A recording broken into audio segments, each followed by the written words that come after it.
Welcome back. Thank you for tuning into this video. Well, what are we talking about today? As we continue our unit on Canadian government, we are going to be covering types of government today, ideologies. In particular, this is such a big topic that we had to break it down into several parts. The part we're going to get to in this video is democracy, the type of government known as democracy, that ideology. So, Part 1a, types of government, ideologies, democracy. Now, specifically, Canadian democracy is what we're going to be focusing on. Okay, and as we get into the topic of types of government and Canadian democracy, we're going to pause to think about the influences of both Canadian democracy and American democracy and the type of government that we have here, which is more than just democracy, but also a confederacy, also a constitutional monarchy. In particular, the concept of confederacy pre-existed in North America. An example of that is the Haudenosaunee Confederacy. And the key thing that I want you to know is that this confederacy pre-existed Canada. It was there before Canada existed. Now, some other key elements to know from this confederacy is that they would meet in a long house. The council would be divided up into many groups representing the 5 nations. And there was a process of a motion or idea or a bill or a concept moving through the process. And consensus was a big theme in the process. And this diagram here has arrows illustrating how an idea might move through the process. It's a very fascinating topic. If you would like more enrichment, more information about this topic, I'd recommend digging deep into this video called Hiawatha by Extra Credits. It also talks about the role of women in choosing which chief would have which seat at council. Europeans arrived on. Okay, moving on to Winston Churchill. Indeed, it has been said that democracy is the worst form of government, except for all those other forms that have been tried from time to time. Also, another quote from the New College of the Humanities: overall, democracy is the best form of government because the key thing is it clearly states the opinion democracy is the best form of government. And after the word because, the quote explains the why. Because it is morally the most justifiable, although democratic governments today can be improved. Okay, so both these quotes are coming at it where democracy is the best form of government. Now,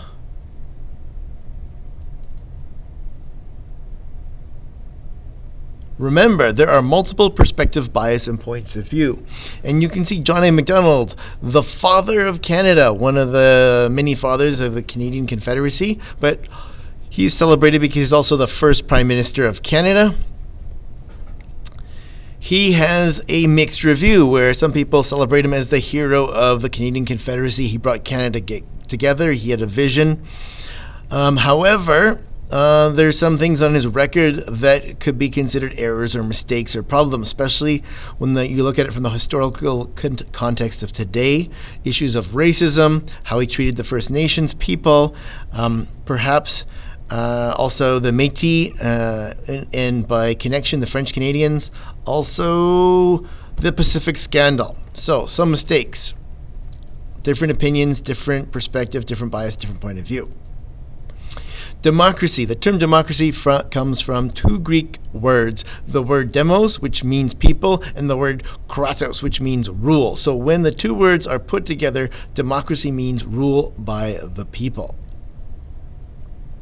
Now for something light and funny, now for something completely different, to quote Monty Python. Listen, strange woman lying in ponds distributing swords is no basis for a system of government. Supreme executive power derives from a mandate from the masses, not from some farcical aquatic ceremony. If you're interested in Monty Python, I recommend this video clip called The Constitutional Peasant from the movie King Arthur. And now for something completely different.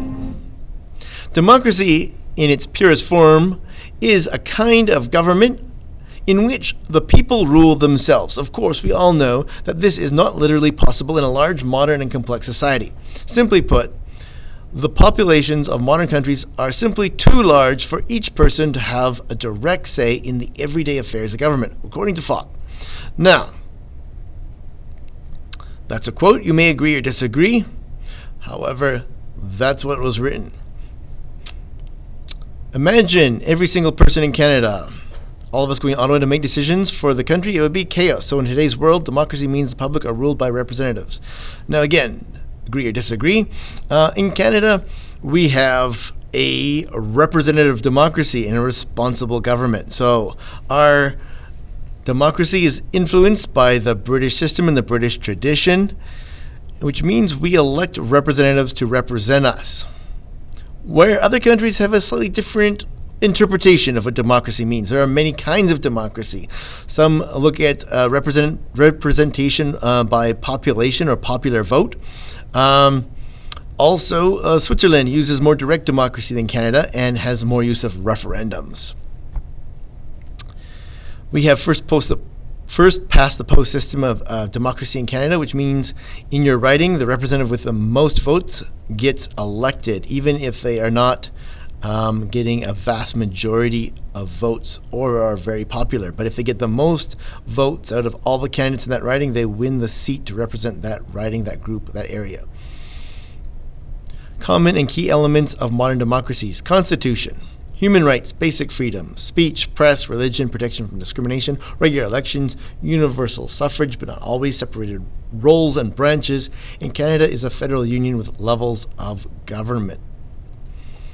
Constitution. Agree or disagree with this quote? The most fundamental aspect of a democracy is the Constitution. A Constitution is a set of rules that represent the essential principles, the ideas and values of the nation that both the government and the people must follow. In reality, the Constitution severely restricts what the government can and cannot do.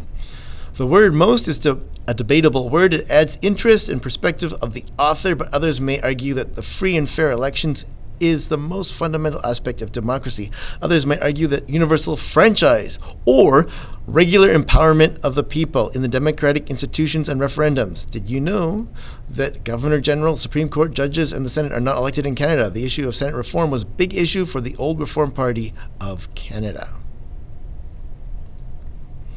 Human rights. Basic freedoms. Examples: freedom of speech, freedom of press, freedom of religion, protection from discrimination. In Canada, rights are protected in the portion called the Canadian Charter of Rights and Freedoms. Now, human rights and equality. Discrimination, how? There's many arguments and interpretations of human rights, which rights are most important, and how to decide which rights are going to be a priority. Here's an example of a hockey player jumping the queue to get a vaccination, and specifically an H1N1 vaccination, going back in time. However, the text says normally I wouldn't jump the queue, but I have an MRI this afternoon, which means that he has an appointment to go get an MRI scan, which he's also jumped the queue on another thing. So the idea of how do you decide equality, how do you decide who gets access to something first, or who gets access to something at all, like admission into a university, or who gets to rent a particular apartment. Can people discriminate? All right. Regular elections. Scheduled or called elections. No more than 5 years. Scheduled for every 4 years in British Columbia by a law which has no consequence if a politician chooses to break that law at this point in time. Should we have snap elections? First past the post representatives or reform? Pros and cons of representative or proportional or other. There are pros and cons of representative or proportional. Representative of the Canadian system, we tend to get things done by electing usually majority governments. Proportional representation in some countries creates more minority governments where they can reach deadlock, where it's hard to get laws done, it's hard to make change, it's hard to react quickly. On September 23rd, 2020, during a radio show interview, Diane Watts, former MP and former City of Surrey Mayor, said regular elections are important for the democratic system. Yes, because she would say it allows for the democratic process at the riding level for ridings to choose their candidates within the members of the various parties. Rushing that process may mean that not the best candidates are chosen at the party riding level. Many people have argued for election reform because they feel their vote does not count. However, there are pros and cons. The Canadian system has traditionally elected majority governments with the power to make laws and to make changes.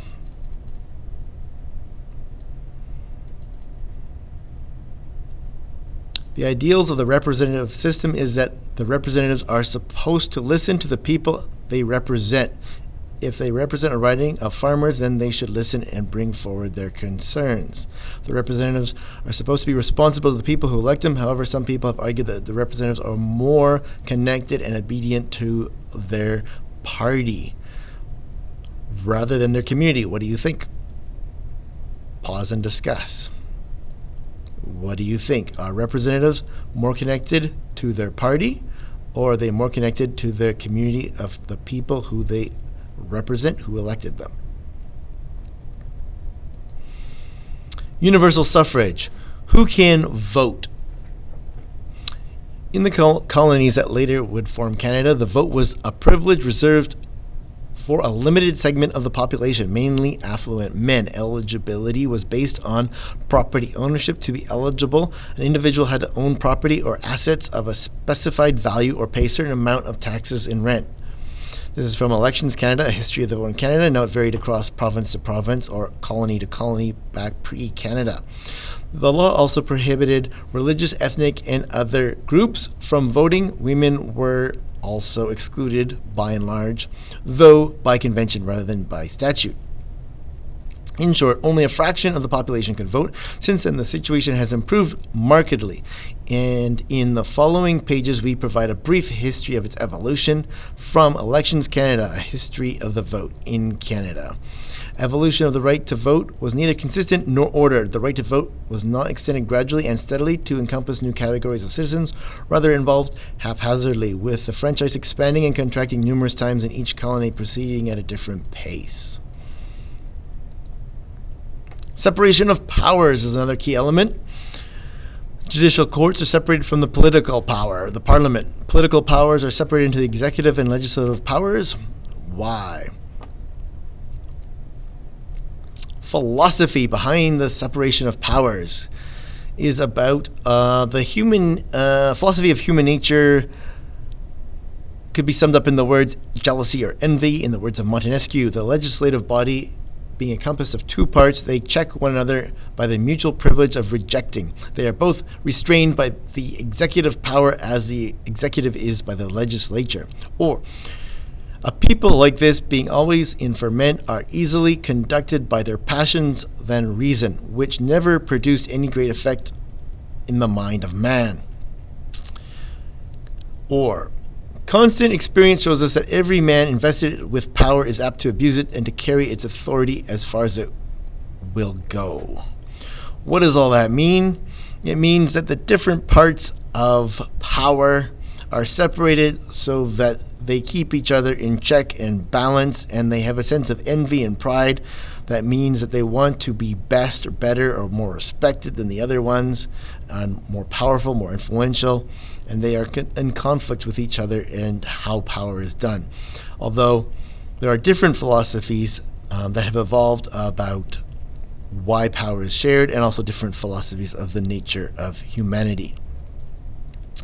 James Madison, quote, "But the great security against a gradual concentration of the several powers in the same department consists in giving to those who administer each department the necessary constitutional means and personal motives to resist the encroachments of the others. Ambition must be made to counteract ambition. The interest of the man must be connected to the constitutional rights of the place. It must be a reflection on human nature that such devices should be necessary to control the abuses of government."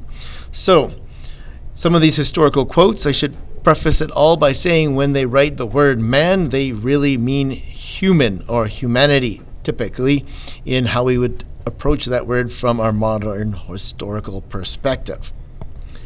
However, what that means is there's different people with different ambitions that must be put in check and balance, where they share the power so that no one person has all the power. And of course, Canada is influenced by the British system, the American system, the French system, and other systems as well. Okay, the separation of power.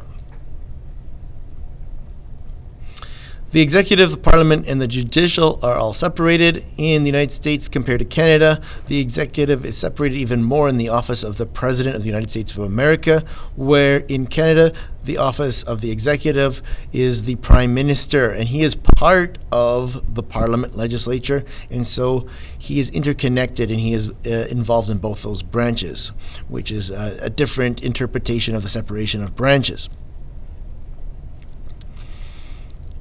Okay, examples. Courts, judges. Supreme Court of Canada is the best example of the judicial branch, and the judges interpret the law. They decide whether a law breaks the Constitution. The legislative branch creates the law. The House of Commons in the Parliament is where laws usually start. They go through the Parliament and they go through the Senate, so the Senate is part of the legislative branch and eventually become law. At the federal level in Canada, the Prime Minister is the example of the executive power, the best example of executive power. And then at the provincial level, it would be the Premier. However, there are certain cases where the Prime Minister may delegate their authority to somebody like a provincial health officer, who then will have the power by both law and the delegated power of the Prime Minister to issue authorities, and then sometimes the law will give the health officer direct power, or the Prime Minister will actually repeat with their authority the executive order or the health order. Okay, federal, union, confederation. Canada is a federation or a confederation, which means it's united provinces coming together, and there's a federal level of power and a provincial level of power. There's also a city level of power, but that is not protected in the Constitution, and therefore it's under the provincial area. The sharing of power is sometimes debated, but there are constitutional elements, and sometimes there are some really good examples. In particular, with the COVID-19 crisis, care homes in Quebec had problems. And some people said, Mr. Trudeau, Justin Trudeau, can you fix the problems of the care homes in Quebec? In actuality, the care homes of Quebec come under health services, which is provincial jurisdiction, and the province of Quebec likes to have their provincial jurisdiction respected. And therefore, Justin Trudeau will answer questions like that. Can you solve the problem with the care homes in Quebec, Mr. Justin Trudeau? And he will talk about roles of government, constitutional, respecting the authority of the provinces because of this issue of the roles of government. Now, they can make certain tweaks of at the federal level in terms of healthcare and regulation, but in the end, they need to respect the levels of government according to the Constitution. Education comes under provincial, and under federal, you've also got national defense, foreign policy, Aboriginal affairs, and the banking system. Environment does come under both, but if you're talking about, say, polluting the oceans versus polluting rivers or lakes, again, that would split up to oceans would come under the federal level. Part 1b, Government Ideologies, Other Terms. We are going to save this for the next video. Please come back, and we'll learn about communism, socialism, capitalism, and more.